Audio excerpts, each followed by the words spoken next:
Lancez. C'est très intéressant. Bonjour Monsieur Franck Marguin, vous êtes candidat aux primaires de l'UMP pour les municipales de 2014, avec différents candidats qu'on va essayer d'interviewer.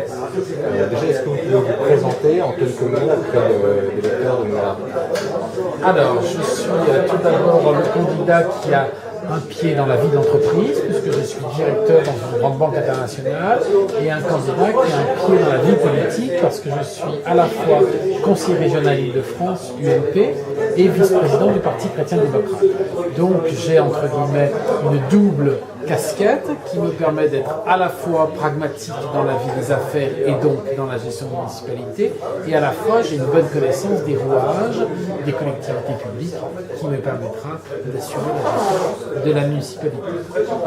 Alors j'ai entendu votre intervention, vous essayez d'assumer un libéralisme raisonné, un libéralisme des pères fondateurs. En quoi est-ce que vous distingueriez aujourd'hui de l'ultralibéralisme ambiant dans lequel on a souvent le sentiment de vivre? Alors, la frontière pour moi est claire. Le libéralisme, c'est quelque part la liberté, c'est-à-dire le choix d'entreprendre, de dégager les énergies. Et l'ultralibéralisme, c'est l'esclavagisme de la liberté. C'est-à-dire, en fait, c'est celui qui va condamner l'être humain à être le consommateur, qui va condamner l'être humain à vivre dépend du système. Je pense que mon programme, inspiré en fait de l'encyclique, se trouve très clairement tourné sur l'être humain. C'est-à-dire que c'est lui qui crée une économie pour qu'elle lui serve à son développement et au développement de la société. Et l'ultralibéralisme, c'est le système économique qui a la main mise sur l'être humain. Voilà, je pense, très rapidement pour vos lecteurs, là où je fais la différence qui pour moi est fondamentale. L'ultralibéralisme a introduit cette société libertaire, c'est-à-dire en fait l'idée qu'il n'y a plus de bien, plus de mal, tout est relatif et les choses, les lois doivent s'arrêter, ne gérer que ce qui est susceptible de gêner autrui. Ma vue de la société, c'est que justement il y a le bien et le mal. Et je vais vous dire, la loi française aujourd'hui interdit la flagellation, par exemple, la mise à mal du périmètre. Et bien demain, les ultralibéraux libertaires feront en sorte que si ça ne gêne pas le voisin, vous pouvez vous flageller, vous ouvrir les veines, pratiquer le sadomasochisme, parce que ça ne gêne personne. Et voilà où ça s'arrête philosophiquement l'ultralibéralisme par rapport au libéralisme. Le libéralisme a été inventé par une très grande figure protestante ou chrétienne, on va dire, qui en fait avait la notion d'éthique. Et l'ultralibéralisme ne fonctionne pas parce qu'il combat l'éthique. Alors, cette idée de charité en vérité, comment est-ce que tu vas mettre au cœur de la cité dans un programme de candidat au municipal? Comment ça peut se concrétiser, s'objectiver? Alors ça se concrétise par de nombreux points de programme. Il est évident qu'une municipalité, c'est la vie du quotidien. Donc déjà dans le quotidien, on va introduire comme principe fondamental du quotidien la fraternité. La fraternité, c'est l'art de vivre ensemble. C'est donc vivre ensemble entre les riches et les pauvres. C'est donc de vivre ensemble entre les hommes et les femmes. C'est de vivre ensemble entre les vieux et les jeunes. Et aujourd'hui, un programme ultralibéral fait qu'on va pousser les vieux en dehors parce qu'ils coûtent cher. On va les mettre dans des maisons.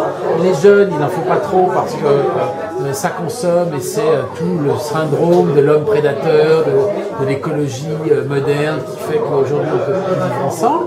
Et je pense que là, dans la municipalité, vous avez effectivement une limite très claire, c'est la fraternité contre l'exploitation.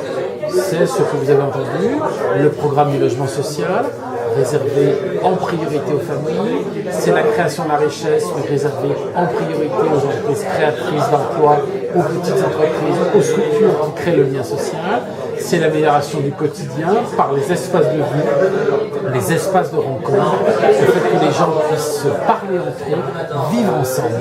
Voilà les exemples très concrets en fait de ce qu'est le Carita in Veritate, puisque vous reprenez ce mot.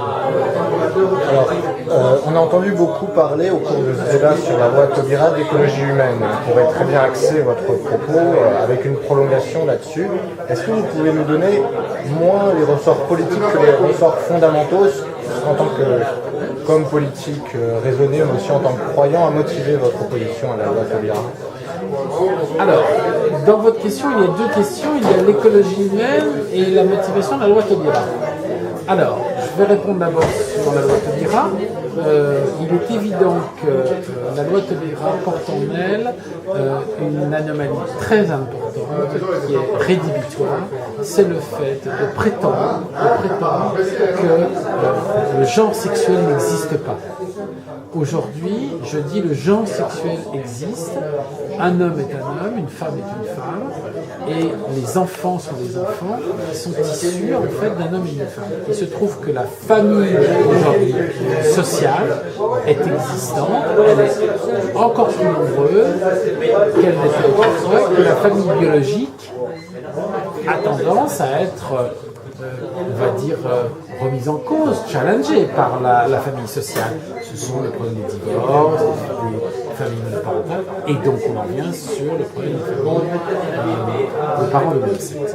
Donc la loi Taubira est en train de nous dire que les enfants issus des unions de même sexe ont la même origine, la même généalogie, on va dire, que les enfants issus de père et de mère.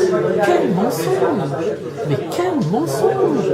Un enfant issu de deux pères ou de deux mères est un enfant de type famille sociale.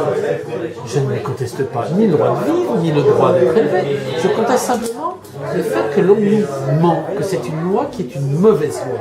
Et en cela, je m'oppose. Et tant qu'on n'aura pas remis à plat tout le problème de la filiation, de l'adoption et du genre sexuel, je serais un farouche opposant. Loin de moi, et je le dis devant votre caméra, de mettre une différence entre les homosexuels et les hétérosexuels. Je pense que dans le regard d'un chrétien, l'homme est un homme. Avec un grand H, il n'a pas de différence. Mais dans la loi, il est important de ne pas dire des choses qui sont fausses. Et donc, les générations futures nous demanderont des comptes. Je pense que le rôle d'un homme politique est aller voir le film Hannah Arendt, vous verrez, à un moment donné, l'homme politique a des comptes à rendre et doit discerner le bien et le mal. Aujourd'hui, la loi Taubira institue un mal profond dans la destinée des enfants, qui seront d'ailleurs des enfants avec une vie sexuelle et qui ne seront pas considérés comme des généalogiques. Ça, c'est vrai. Maintenant, vous m'avez parlé de l'écologie humaine. En tant que politique, il y a un très grand clivage. Nous, chez les chrétiens démocrates, nous pensons que la nature a été donnée à l'homme comme le jardin d'Éden et que nous en sommes les jardiniers. Et vous savez que les jardiniers sont ceux qui prennent le plus soin de leur jardin parce qu'ils ont souci, bien sûr, de chaque année retrouver une terre fertile pour produire des fruits et des fleurs. Les écologistes, la théorie de l'écologie, elle donne comme idée que l'homme est un prédateur. Lui, il est dans la deuxième partie de l'enseignement biblique, c'est-à-dire qu'il chasse l'homme du jardin d'Éden et l'homme est un prédateur. Et là, je m'oppose fermement à cette idée. L'homme n'est pas un prédateur, l'homme est le jardinier de la nature. Et de là découlent toutes les différences. Le nombre d'enfants par famille, la manière d'exploiter la terre, la manière de vivre en société, la manière de vivre ensemble. Je pense qu'aujourd'hui, nous, chrétiens démocrates, avons une avancée très forte sur les écologistes parce que nous sommes pour la frugalité, c'est-à-dire en fait une idée de l'équilibre l'économie, c'est-à-dire comme nous avons élevé nos enfants, éteins la lampe, ne fais pas couler le robinet, fais attention à tes vêtements, alors que la théorie de l'écologie, c'est je consomme, on le voit aujourd'hui dans toute cette libéralisation du travail du dimanche, de la société de consommation, dans laquelle les écologistes sont les acteurs et les avocats principaux. Alors, une question pour... Pas de minutes ? Non, plus, j'en ai pas encore.